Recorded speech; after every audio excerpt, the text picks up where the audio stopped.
Vážený jubilant, profesor, kolega, priateľ, manžel aj otec.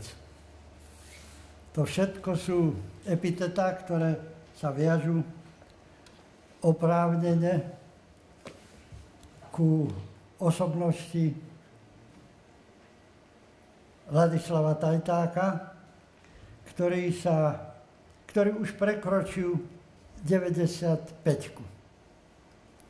Prekročil a som presvedčený, že sa ešte niekoľko rokov pochodí, ponachodí, poprechádza, aj keď už o Palici, po Košiciach a občas zajde aj do Prešova. Ja som s veľkým potešením prijal oznámenie Filozofickej fakulty a Inštitútu dejín, že profesorovi Tajtákovi nezabudnú povinšovať a zorganizovať vedecké podujatie na fakulte, kde strávil vyše 50 rokov svojho vedeckého života. Ja som sa samo sebou s radosťou prihlásil, že nielen prídem, ale že aj pár slov poviem na takomto, na pripravovanom stretnutí. Ja týchto mojich pár slov nevnímam ako vedeckú analýzu jeho diela, pretože ja som predsa len stredovekár, s kratšími či dlhšími výjazdami vedeckými do novovekých častí slovenských dejín. Ale môjim, tak povediať, hryskom je stredovek. Takže ja si neosobujem právo ani povinnosť kriticky, vecne, objektívne vnímať, hodnotiť jeho dielo. Samozrejme, že ako jeho dlhoročný priateľ, ktorému som sa tešil, vždy som mu drukoval v tom zmysle, aby sa mu podarilo nájsť nielen pramene, ale interpretáciu prameňov v objektívnom zmysle, aby sme konečne poznali podiel východného Slovenska v dejinách Slovenska vôbec a strednej Európy. To sa mu nepochybne podarilo. Tu vyoral brázdu, ktorá je trvalou a ktorá nikdy nebude zahrnutá. Aspoň dúfam. Ja priateľa Tajtáka vnímam ako osobnosť. A mám k tomu nasledujúce dôvody. Jeho občiansky profil, jeho pedagogická zanietenosť a jeho vedecký výkon v rámci slovenskej historiografie sú úplne dostatočným, presvedčivým dôkazom, že ide o osobnosť, že nejde o priemer alebo dokonca podpriemer slovenskej intelektuálnej obci. Ja som mu veľmi drukoval, veľmi som sa tešil, keď sa zahlboval do týchto vedeckých problémov a bol som veľmi potešený, keď mi mnoho razy povedal, toto a toto som riešil, toto a toto som takto vyriešil, zdá sa, že sa veci mali tak a tak. A to bola pre mňa veľmi potešujúca správa, pretože som vedel, a viem to doteraz, že jeho vzťah ku výskumu východného Slovenska bolo priam vášňou. To nebola len pracovný vzťah, aký má väčšina ľudí z dôvodov chlebových, finančných alebo kariérnych. Ale tu išlo o čosi, čo bolo v ňom tak zakorenené, že nemohol by spávať, keby mal úspech vo vedeckom výkone. Ja jeho osobnosť vnímam v tiráde občan, pedagóg a historik, tomu prvému si dovolím povedať len toľko. Ja priateľa Laca Tajtáka poznám od roku 1959, kedy prišiel do štátneho archívu aj s tedajším vedúcim katedry dejin s nebohým Vasilom Grivnom a povedal mi to Tajták, nepovedal mi to Grivna, lebo Tajták mal o mnoho lepšiu elokvenciu, ako mal Grivna, že či by som nešiel prednášať na Filozofickú fakultu pomocné vedy historické, lebo tam zavádzajú odbor dejín. No, ja som to prijal s veľkou chuťou a 3 semestre som bol externým a potom od 60. roku interným členom katedry dejín. A odvtedy sme, tak povediať, čo týždeň, to týždeň, mnoho týždňov, deň čo deň spolu vzdelávali študentov na našej fakulte. Medzitým, pravda, poznával som ho postupne ako občana.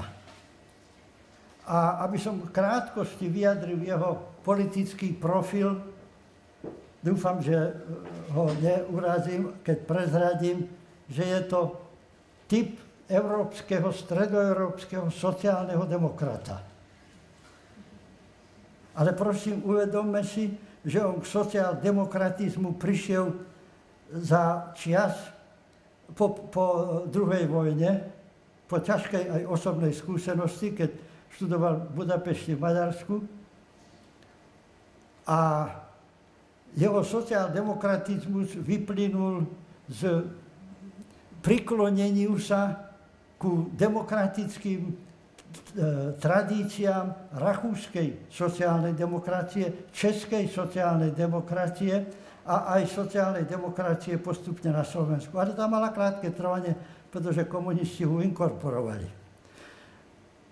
A dovolím si pripomenúť, že najmä vám, ktorí ste mladší, pre ktorých je to už vyslovene predmet dejinného štúdia, dejepisného štúdia, že obsah ideový, politický a politická prax sociálnej demokracie aj v strednej Európe, aj v Československu do roku 1949 vyrastala z demokratických princípov. Tu sa kopírovali rakúske v Čechách, na Slovensku kombinované české a rakúske a uhorské princípy sociálnej demokracie. To skutočne bola demokracia orientovaná sociálne. Prosím, to nemá nič spoločného so sociálnou demokraciou, ktorá teraz existuje na Slovensku. Skoro vôbec nič, iba názov. Lebo, račte si uvedomiť, genéza a vývoj stredoeurópskych sociálnych demokracií v parlamentných demokraciách v relatívne liberálnych štátoch bol celkom iný, ako je súčasná sociálna demokracia na Slovensku, ktorá je variantom a odnožou pohrobkom komunistickým. V tom je ten veľký rozdiel. Je rozdiel, či k sociálnemu demokratizmu sa pristúpi z parlamentnej demokracie, alebo istým cúvaním od komunistických režimov. V tom je jeho profil celkom jasný, no a môžem povedať, že s tým mal aj príležitostné dostrápenia za čias najmä po 70. roku, kedy ja som si musel vypočiť od našich kolegov, ktorí boli na katedre marxizmu-leninizmu, ktorí ho vždy podozrievali z dvoch vecí. On nemá s komunizmom nič spoločného. A druhá vec, nie je on náhodou Maďarom, keď vie po maďarsky.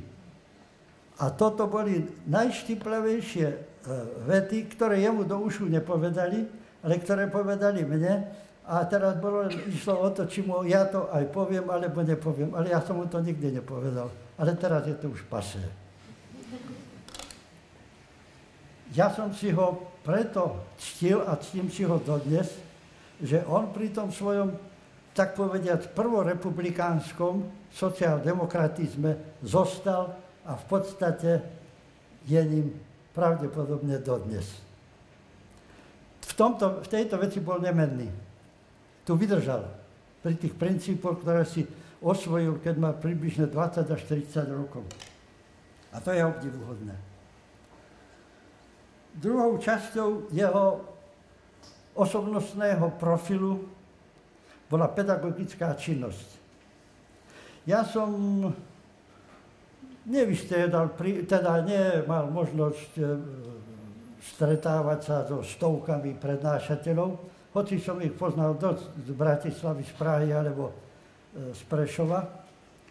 Ale keď by som mal vymenovať 5 ľudí, ktorí boli, tak povediať, vášnivými pedagógmi, tak by medzi nich by som ho musel zaradiť. Ja som v Prešove určite nevidel žiadneho zanietenejšieho, vášnivejšieho učiteľa, ako bol Tajták. Ja som nepočul v živote, že by sa mu nechcelo ísť prednášať, že by ho to už unavovalo alebo otravovalo. Nie, to neexistovalo. To ako bolo, tak bolo, ale prednášanie až vzťah k študentom, to bola trvalá a nezlomná vôľa, presvedčenie, priam vášeň. V tom zotrval po celý čas, pretože začal ako stredoškolský učiteľ kedy v 46. vari, nie? No a ako vysokoškolský pedagóg od 59. roku. Nikdy sa na to nesťažoval, naopak vždy sa chystal, áno, už prídu, ideme prednášať, budú semináre, bude živo. To bol jeho, nechcem povedať, že študentky boli jeho lásky, ale v istom zmysle to láska bola profesionálneho pedagóga. To je obdivuhodné. V tomto zmysle skoro nemal páru, nemal konkurenta. Treťou časťou jeho osobnosti, ktorú ja takto vnímam, je jeho profesionálna, výskumná, bádateľská aktivita ako historika. Počuli sme jeho stručný výkaz jeho základných diel, ale prosím, dovolím si upozorniť, že on začal ako vedec historik, keď mal 40 rokov. Dovtedy ako stredoškolský učiteľ nepotreboval byť historikom vedcom. Stačilo mu byť historikom prednášateľom, učiteľom. Ale od 40-ky približne, od 60. roku, kedy sa už vyžadovala na univerzite výskumná vedecká činnosť, tak on sa v tom relatívne už vysokom veku do toho pustil a pustil sa úspešne. Mal výhodu. Pramene, ktoré informovali o vývine Uhorska, Slovenska od polovice 19. storočia sú zväčša maďarské, úradné pramene. Nemal problém, pretože maďarsky vedel. Jeden rok totiž študoval na univerzite v Budapešti v 44. roku. Prvý ročník skončil úplne. Z Košic vedel, z košického posledia po maďarsky, tam sa zdokonali. A teda tá jazyková stránka mu nebola prekážkou. To všetko ostatné, čo sa týkalo hlavného zmyslu slovenskej, ak to vôbec je niečo také, to bolo to, čo získal od profesora Rapanta počas štúdia v 2., 3., 4. ročníku v Bratislave. Nikto nemal na ňo väčší vplyv ako profesor Rapant. A bolo to šťastie. Pretože poctivá pozitivistická škola, ktorú Rapant zaviedol a ktorú tvrdo vtolkal do hlav aj do praxe svojich študentov, sa u Tajtáka oplatila investovať do ňoho, no pretože on si ho osvojil a on ho nikdy v živote neopustil. On ako pozitivistický vedec vlastne funguje doteraz. vydržal všetky tlaky, ktoré boli silné najmä od 60. 70. rokov, 20 rokov. No tak slovne sa občas snažil prikloniť ku dominantnému a presadzovanému marxizmu, ale v srdci zostával poctivým pozitivistom. A toho v podstate zachránilo, pretože aj po 90. roku nemusí nič opravovať v zmysle úpravy ideovej náplne alebo koncepcie slovenských dejín. To je to, čo kedysi profesor Varsík asi okolo 54. roku povedal, že už má napísané dejiny osídlenia Košickej kotliny, len ich ešte musí marxisticky preondiať. Tak nič nepotreboval preondiať. On sa držal svojej výskumnej úlohy, svojho poznania a tomu vytrvalo doteraz. Dámy a páni, to sú hlavné dôvody, prečo ja si Laca Tajtáka ctím ako profesora, kolegu a priateľa. Bolo mi veľkým potešením, že som takéto priateľa a šťastie, že som takéhoto priateľa mal a že sa k tomu môžem verejne priznať pred vami a že dúfam, že aj jeho to ešte poteší, aby sme priateľmi zostali. Ad multos annos a dobrých. Ďakujem vám.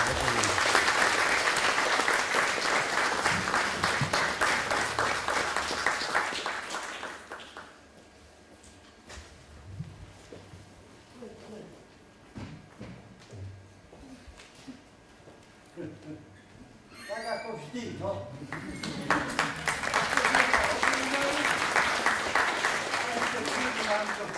Asi vydrží. No, keď sa pôjde k téme a prebrali sme problémy teda vedecké, popletkovali, čo kto napísal, čo je dobré, čo nie je dobré.